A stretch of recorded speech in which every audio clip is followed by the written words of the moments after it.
सर्वप्रथम त म परमेश्वरलाई धन्यवाद दिन चाहन्छु अनि परमेश्वरको अनुग्रहमा जिन्दगीको यात्राहरू आशिषमय बनेको छ।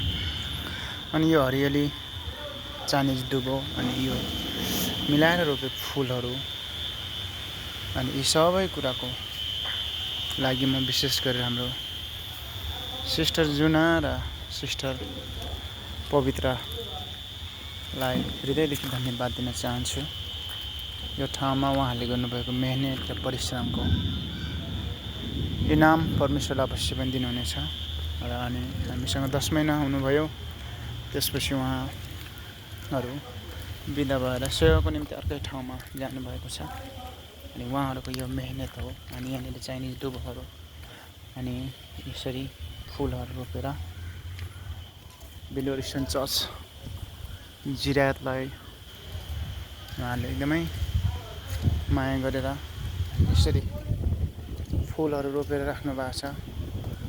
अनि यो फुलहरूको रेखदेख कति नै गर्नुभयो, परसम्म यसरी उहाँहरूले मेहनत गर्नुभयो।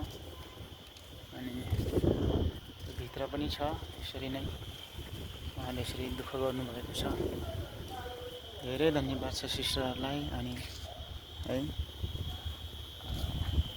यस्तै रहेछ नि त सेवकाईको संसार।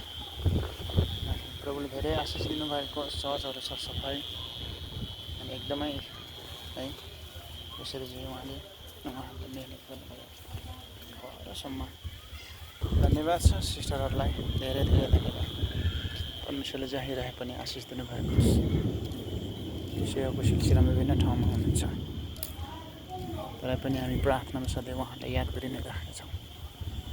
धन्यवाद छ सिस्टरहरूलाई है, धन्यवाद। बाहेक केही पनि छैन हामीसँग, धेरै धन्यवाद छ।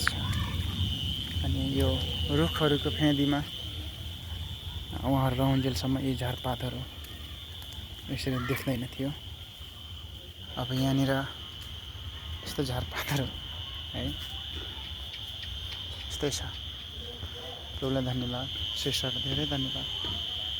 एकजना इटरी डायोसिसमा पुग्नुभयो आज है 13 तारिक मे महिनाको। अनि आजको दिनमा एकजना जुना सिस्टर चाहिँ विजयपुरमा पुग्नुभएको छ। प्रभुले सिस्टरहरूको जीवनमा, परिवारमा, सेवकाईमा आशिष दिनुभएको छ।